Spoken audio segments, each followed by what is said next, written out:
Bonjour à toutes et à tous, bienvenue sur le plateau de la matinale de TV Vendée. Très heureux de vous retrouver dès ce début de journée. Nous sommes le jeudi 30 mai 2024 et nous allons commencer, vous en avez l'habitude, par faire le point sur ce qui nous attend d'ici cette demi-heure.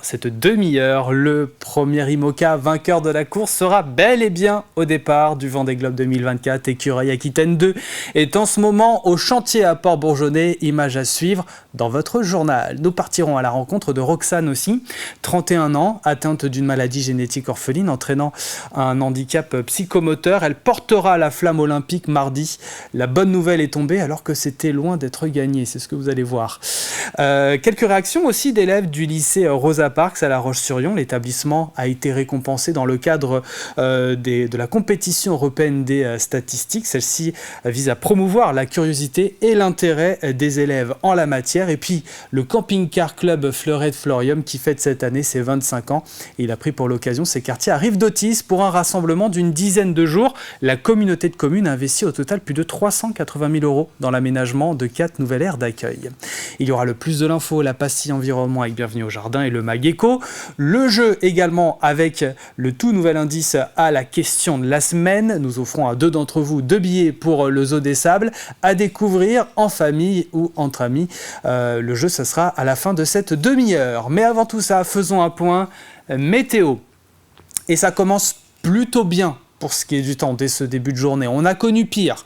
Quelques passages ensoleillés sont à noter. Même si à l'est, ils seront plus rares. Concernant le mercure, il affiche de 14 à 15 degrés.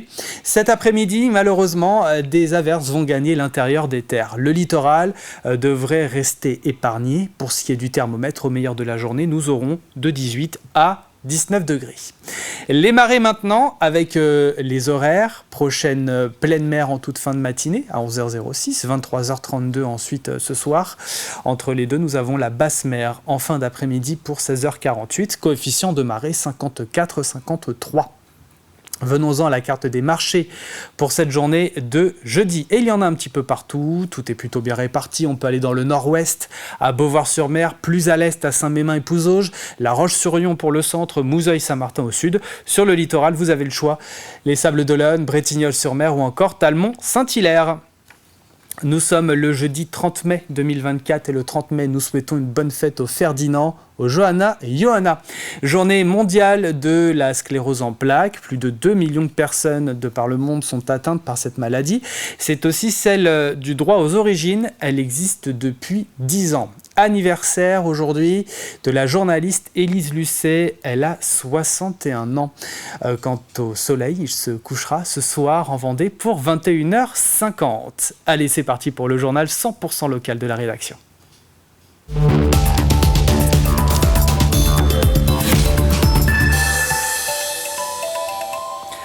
Vous l'avez peut-être suivi sur notre chaîne, le départ de la New York Vendée Les Sables a été donné ce mercredi soir.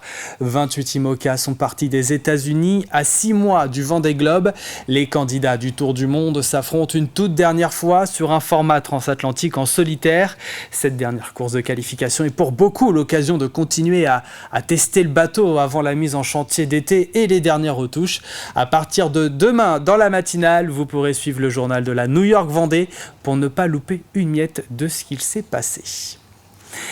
C'est l'IMOCA, vainqueur du premier Vendée Globe 1989-1990, ça vous dit peut-être quelque chose. Écureuil d'Aquitaine 2 qui est en chantier à Port-Bourgeonnais et ce depuis septembre dernier. Alors après 9 mois de travail, sa mise à l'eau a lieu aujourd'hui.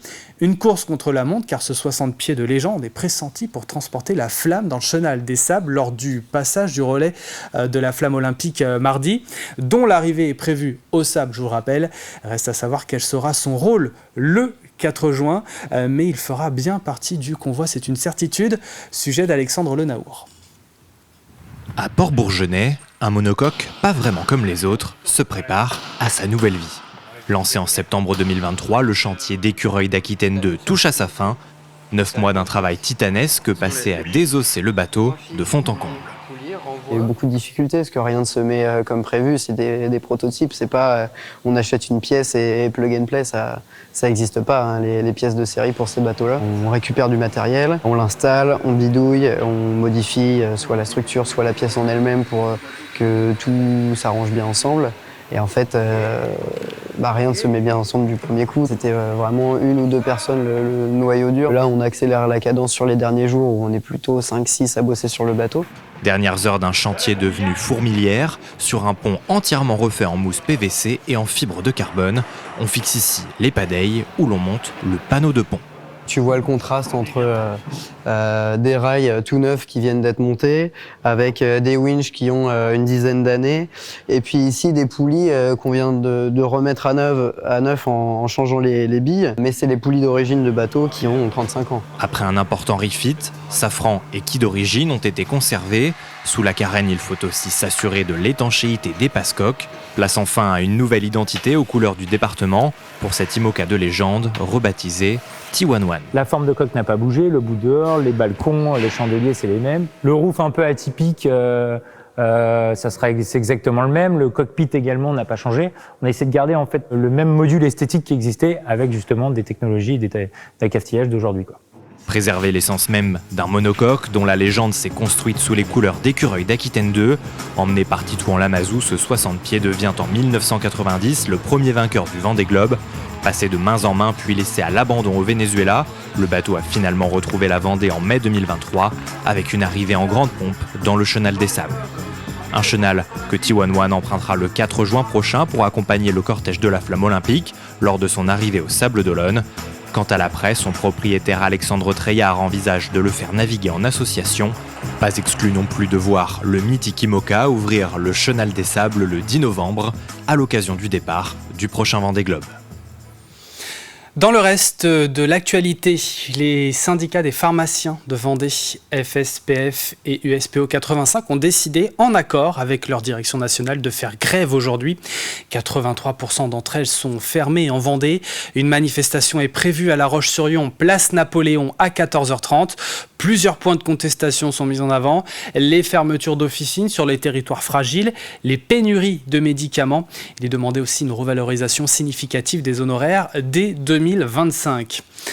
Un homme a été placé, quant à lui, en garde à vue dans le cadre d'une enquête ouverte pour homicide volontaire. Cela fait suite de la découverte d'un corps d'un corps sans vie dans une maison de Barbâtre à Noirmoutier ce mercredi. C'était aux alentours de 9h. D'après nos confrères de Ouest France, le corps de la victime a été transporté afin d'être autopsié. Pour l'heure, rien n'a filtré sur les circonstances du meurtre ni les raisons. Le lycée Rosa Parks à La Roche-sur-Yon, récompensé dans la compétition européenne des statistiques. Celle-ci vise à promouvoir la curiosité et l'intérêt des élèves en la matière. C'est de leur montrer l'enjeu sociétal que cela implique, proposer aux enseignants une approche nouvelle pour travailler sur les données officielles et valider la bonne acquisition de concepts par leurs élèves. C'est aussi promouvoir le travail en équipe et l'esprit de collaboration, une compétition avec de nombreux QCM sur le thème du sport. Moi je suis très fière d'elles, je trouve que vraiment c'est la récompense du travail qu'elles ont engagé, qu'elles ont fourni qui était vraiment très importante. Je suis fière d'être médaillée, même si c'était pas le but premier d'être médaillée, la récompense c'est une chose, mais comprendre c'est mieux. Je trouve que c'est une bonne expérience et on a passé beaucoup de temps, il faut beaucoup d'investissement personnel. Une bonne statistique, c'est pouvoir répondre à tout type de calcul avec une réponse argumentée. Alors cette compétition européenne de statistique, elle est organisée par Eurostat et 20 instituts statistiques européens dans le but de faire connaître les statistiques et leur usage aux jeunes et d'en faire des citoyens éclairés. C'est une compétition d'envergure nationale et même européenne et la semaine prochaine à Paris, il y aura une remise des prix pour les meilleures équipes françaises. Au total, ce sont 6 lycées de la région qui ont été récompensés. Elle s'appelle Roxane, a 31 ans, elle est atteinte d'une maladie génétique orpheline entraînant un handicap psychomoteur. Malgré les difficultés physiques, la jeune femme pratique le tir à l'arc depuis 10 ans au club du Baignon-Basset. Elle travaille dans une structure adaptée à Montaigu, l'ESAT de la Guyonnière, et ce sont ses parents qui l'ont inscrit sur le site de Paris 2024 pour proposer sa candidature. Recalée au départ, elle a été recontactée il y a à peine un mois avec une très bonne nouvelle. Elle participera bien au relais à La Roche-sur-Yon le 4 juin. Reportage d'Alix Lanos. Discrète et volontaire, c'est ainsi que les collègues de Roxane la décrivent. À l'ESAT, où elle travaille depuis 10 ans, une structure qui propose aux personnes en situation de handicap une activité professionnelle, tout le monde a été ravi d'apprendre qu'elle faisait partie des heureux élus porteurs de la flamme olympique. On lui dit félicitations et on est content pour elle parce que moi je l'ai jamais fait donc j'aurais bien aimé le faire. Je serais très content pour elle. C'est une bonne copine, vraiment une collègue. Atteinte d'une maladie génétique orpheline, Roxane se bat depuis qu'elle est née et repousse toujours ses limites. Mais porter la flamme, elle n'en revient toujours pas. Heureuse, oui. Ça m'a touchée. J'étais très surprise. Pourquoi ? Et parce que c'est la première fois que je vais porter la flamme. Ah oui, je suis fière. Je suis fière de moi. Et il y a de quoi. Cette pratiquante de tir à l'arc adapté n'abandonne jamais. Et pour ce moment inoubliable, la jeune femme de 31 ans se prépare. Elle parcourra les 200 mètres du relais à La Roche-sur-Yon sans sa canne. Pour ça, elle s'entraîne, flambeau à la main, sous le regard de ses parents. C'est sa maman qui avait proposé sa candidature sur le site de Paris 2024. Et forcément, pour elle, l'émotion est grande. Ah ben moi, c'est... à la lecture du mail, voilà. Ouais, un peu d'émotion quand même, hein. Pas mal d'émotion. Parce que on savait que ça représentait beaucoup pour Roxane, pour tout le monde. Et puis pour mettre en lumière aussi le sport adapté. Là, c'est pas parce qu'on a une maladie handicap qu'on peut pas essayer de faire des choses. Et c'est ce que Roxane fait depuis 10 ans avec le tir à l'arc. Et puis voilà. Exemple de persévérance et de courage, Roxane marchera donc le 4 juin prochain, flamme à la main, pour son club de tir à l'arc, sa famille, ses collègues de travail et de chorale dans laquelle elle chante. Mais elle marchera surtout pour montrer qu'à force de volonté, on peut atteindre des sommets. Et pour rappel, tout au long de cette fameuse journée de mardi, à partir de 7h, format spécial sur TV Vendée autour du passage de la flamme dans le département. Et puis, le camping-car club Fleurette Florium fête cette année ses 25 ans. Il a pris pour l'occasion ses quartiers à Rive-de-Tise pour un rassemblement d'une dizaine de jours, non loin de l'usine Fleurette Constructeur. Le territoire souhaite développer le tourisme en camping-car, car ces dernières années, la communauté de communes Vendée-Sèvres-Tise a investi au total plus de 380 000 euros dans l'aménagement de 4 nouvelles aires d'accueil. Et on a vu que le territoire et la région étaient vraiment impliqués dans notre rassemblement. On tenait à le faire ici parce que on a senti qu'on était vraiment très bien accueillis. Et puis en plus, on est dans le fief de Fleurette Constructeur. Donc Fleurette Constructeur, nous, on est un club de la marque Fleurette Florium. Donc on tenait vraiment à fêter nos 25 ans ici. Mais il y a vraiment une très très forte implication, même de la population. On est vraiment très très étonnés. Moi, c'est la première fois que je constate ceci. Le camping-car club, mais aussi le directeur général de Fleurette Constructeur se réjouissent de ces investissements pour favoriser le tourisme sur le territoire et notamment le tourisme en camping-car. Il est vrai que Fleurette Constructeur se positionne sur un secteur très touristique et qui est en plein renouvellement, qui est en pleine dynamique, que ce soit du côté vendéen ou que ce soit du côté de sévrien, 2 départements, 2 régions pour la même zone. Et depuis quelques années, on assiste à une vraie dynamique de ce territoire portée par les élus qui aident l'entreprise, qui aident le développement du tourisme avec toute une industrie derrière à faire vivre. Et on ne manque pas d'atouts dans notre belle région pour accueillir. Donc il y a une certaine cohérence entre ce qu'on fabrique et l'usage de ces véhicules que nous fabriquons. Et voilà pour l'essentiel de l'actualité près de chez vous. Je vous propose à présent de poursuivre avec les prévisions météo détaillées du jour de ce jeudi 30 mai. Alors ça commence bien pour ce qui est du temps dès ce début de journée. On a connu pire, on va dire. Quelques passages ensoleillés sont à noter, même si, voilà, à l'est, les nuages seront un petit peu plus nombreux qu'à l'ouest. Concernant le mercure, eh bien, il affiche 13 degrés aux Herbiers et à Pouzauges, 14 à Montaigu-Vendée, La Roche-sur-Yon et à Moutier-les-Mauffets, 15 près du littoral comme à Beauvoir-sur-Mer, les Sables d'Olonne, du côté de la Tranche-sur-Mer aussi. Il fait également 15 degrés sur Fontenay-le-Comte, 16 sur les îles ce matin. Cet après-midi, malheureusement, des averses vont gagner l'intérieur des terres. Le bord de mer devrait rester épargné. Pour ce qui est du thermomètre, au meilleur de la journée, il fera de 18 à 19 degrés. Ça remonte un petit peu, même si ça reste un petit peu juste. Demain, les prévisions météo devraient rester les mêmes. Les températures vont grimper doucement mais sûrement, puisqu'on atteindra la barre des 20 degrés à peu près partout au plus doux.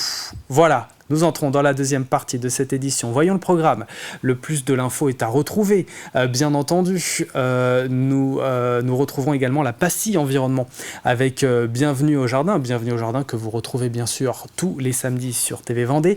Et l'extrait de ce jeudi, c'est le prochain Mag Éco à suivre juste après la matinale. Il y aura le jeu également avec la question qui arrive, le 4e et avant-dernier indice pour vous aider également. Mais avant tout ça, c'est parti pour le plus de l'info.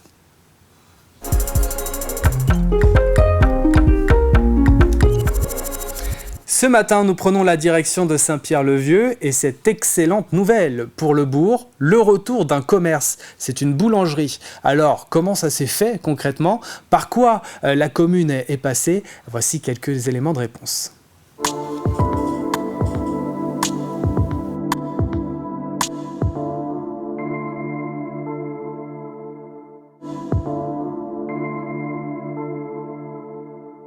Ah ben c'est génial, c'est un bourg qui revit, où il se passe quelque chose. C'est un projet qui a débuté en 2019, c'est un projet de mandat. Et donc là, on repart sur de bonnes bases avec un jeune couple extraordinaire. Donc on a eu du mal à trouver quelqu'un, hein. On a fait appel à SOS Village TF1, on a tout fait. Et puis là, alors qu'on n'y croyait plus trop, et voilà, ils sont arrivés, et ils sont jeunes, ils ont 25 ans, ils travaillent très très bien. Presque victimes de leur succès. Bon, mais ça, voilà, ça cartonne et on est content. Ils vont faire revivre cette commune. Ah bah oui, d'un point de vue commercial, de toute manière, on n'a vu plus rien là. Donc. Cette aide France Ruralité, c'est une aide qui est donnée donc, pour pouvoir aménager un commerce, faciliter l'installation d'un commerce. Très concrètement ici, c'est de pouvoir acheter le matériel de boulangerie, matériel de pâtisserie, pour pouvoir permettre l'installation d'un jeune ou d'un moins jeune, enfin l'installation d'un commerçant. Ça peut être un bar, ça peut être un multiservice, hein, donc ici c'est une boulangerie. Et dans le département, c'est le 6e commerce que nous ouvrons. Hein, donc, et l'État globalement a apporté pour ces 6 projets une aide à hauteur de 260 000 €. Ici en l'occurrence, c'est 26 000 € pour l'aménagement de ce commerce. Et au-delà de ça, donc, la commune a racheté ce bâtiment, a fait un logement, comme le maire l'a indiqué au-dessus, et a fait les travaux, donc, puisque c'est la mairie qui est propriétaire. C'est un appel à candidature qui a été lancé, hein, on fonctionne beaucoup comme ça, dans le cadre du programme France Ruralité. Et Saint-Pierre-le-Vieux avait une volonté de réinstaller, de recréer un commerce. Il n'y avait plus de commerce. Quand on a vu qu'il y avait ce soutien au commerce rural, là, on se dit, oh là là, on entre dans les cases, c'est le moment, il faut foncer dessus. On a signé une convention donc, de soutien au commerce rural avec monsieur le préfet. Donc c'est l'objet de sa visite. Et on fait partie des 6 communes vendéennes qui ont pu bénéficier de ce dispositif donc de soutien. C'est pour acheter du matériel, le four de la boulangerie. Nous, en fait, ce qui était bien, c'est que la mairie, oui, ils vont investir dans le matériel. Donc, en fait, quand on n'a pas les finances au début, c'est toujours un peu compliqué. On est jeunes, donc les prêts à la banque, c'est compliqué. Donc oui, c'est bien. C'est bien. Ouais, c'était dans nos critères aussi, quoi, d'avoir des aides.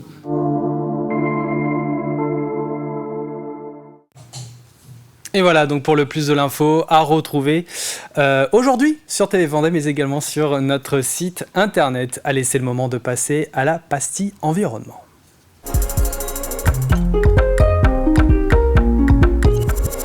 se dirige vers le sud du département et plus précisément à Saint-Michel-le-Cloux, une commune rurale où nous retrouvons notamment la rivière, la Vendée. Rencontre avec Arthur Daucher, propriétaire du domaine Mazot, juste après Le Jardin et moi. Aujourd'hui, je vais vous parler de la végétalisation des pieds de mur. La végétalisation des pieds de mur permet d'embellir les espaces urbains et apporter une touche de verdure. Les plantes grimpantes telles que les lierres ou les vignes peuvent recouvrir les façades des bâtiments et créer un effet visuel agréable. La rose trémière, le chèvrefeuille, la clématite, la bignonne peuvent contribuer à la biodiversité en attirant les insectes pollinisateurs et en offrant un refuge aux oiseaux. Les plantes agissent comme des isolants naturels, réduisant les variations de température à l'intérieur des bâtiments. La végétalisation des pieds de mur permet de réguler l'humidité, les plantes absorbent l'eau de pluie et les ruissellements sont limités. Les végétaux contribuent à la purification de l'air, ils absorbent les polluants atmosphériques et produisent de l'oxygène. La végétalisation des pieds de mur contribue à la réduction de l'effet d'îlot de chaleur urbain. Elle a un impact positif sur la qualité de vie. Certaines municipalités distribuent des sachets de graines aux habitants. La commune de Mouchamps, par exemple, a créé 3 km de pieds de mur végétalisés.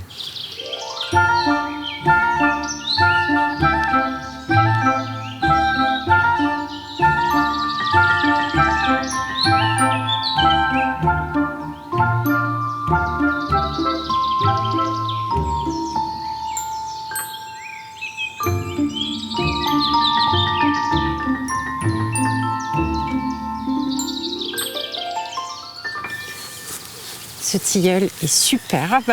Oui. Et effectivement annonce cette terrasse qui est absolument incroyable. Alors, il y a un endroit où on aime beaucoup se tenir, notamment quand il fait chaud, avec la fraîcheur légendaire du tilleul. On y est très très bien là. Oui, et cette terrasse, donc, bien évidemment, comme le château aménagé ici au 19e, de plein pied avec les pièces de vie du château. Oui. Ça aussi, ça participe au parc paysager. C'est-à-dire qu'on ouvre les pièces de vie finalement sur l'extérieur. Oui. Oui, et puis c'est une chance parce que c'est à peu près le seul endroit qui soit de plein pied à l'extérieur.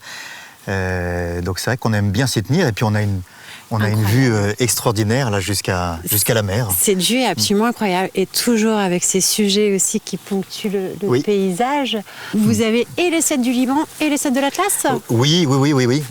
Cèdres du Liban qu'on reconnaît bien avec leur port particulier et puis après des cèdres de l'Atlas qui montent et qui doivent encore grandir pour pouvoir prendre leur port aussi définitif. Et rendez-vous samedi pour retrouver un tout bienvenu au jardin. Allez, nous allons jouer dans quelques instants avec à découvrir le 4e et avant-dernier indice. Mais avant, c'est le moment de retrouver l'extrait.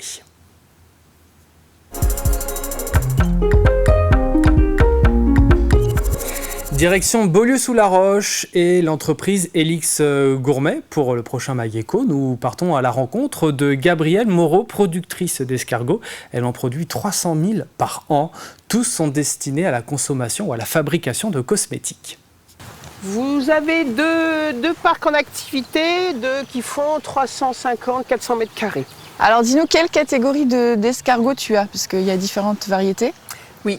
Alors, les éleveurs, nous élevons principalement le gris. D'accord. Le petit gris ou le gros gris. Ok. Donc toi, tes escargots, tu les fais venir au départ? Oui. Alors, au départ, je faisais donc mes petits. Et puis, à la naissance de mes enfants, j'ai arrêté de faire mes naissances. Autrement, j'aurais jamais vu mes enfants. Puisque de mars jusqu'à fin mai, tous mes week-ends, mes soirées, mes temps libres étaient pour la reproduction. Ah oui, d'accord. Donc, ce qui fait que j'ai décidé d'acheter mes petits. Et là, ce sont des petits qui viennent des Bouches-du-Rhône. D'accord, ok. Donc là, tu en fais venir combien? Alors là, c'est un lot de 150 000 qui est dans ce parc-là. Okay. Et la semaine prochaine, il y a un lot de 150 000 qui arrive dans celui-là.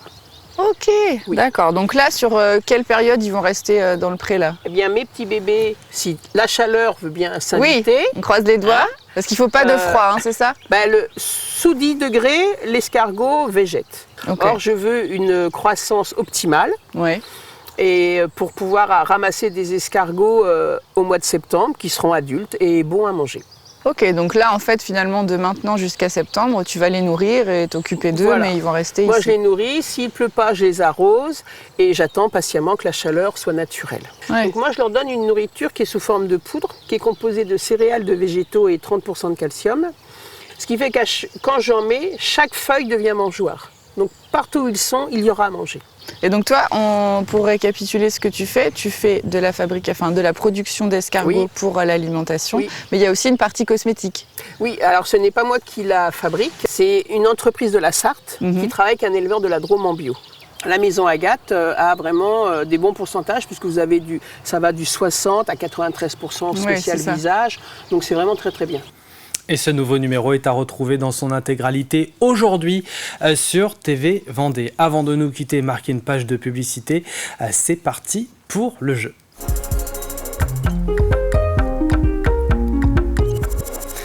Envie de vivre une expérience 100% nature en famille ou bien entre amis? Eh bien ça tombe bien puisque 2 d'entre vous gagneront 2 entrées pour le Zoo des Sables, notre partenaire cette semaine. Un lot comme celui-ci se mérite. La condition, vous le savez, c'est de répondre à la question de la semaine. Alors la voici. Dans quelle commune un nouveau cinéma va voir le jour en juin? 4 indices tout au long de la semaine. Nous sommes jeudi, voici donc l'avant-dernier. Son maire est Florent Limousin. Vous avez la réponse? Eh bien n'attendez plus. Vous allez sur notre site internet tvvendée.fr. Si vous ne l'avez pas, évidemment, les images peuvent peut-être vous mettre sur la voie. Un dernier indice sera donné demain. Bonne chance! C'est la fin de cette matinale, merci de l'avoir suivi. Prochain rendez-vous avec l'info, ce sera à 12h30 avec Julie Morini. Passez une excellente journée sur TV Vendée.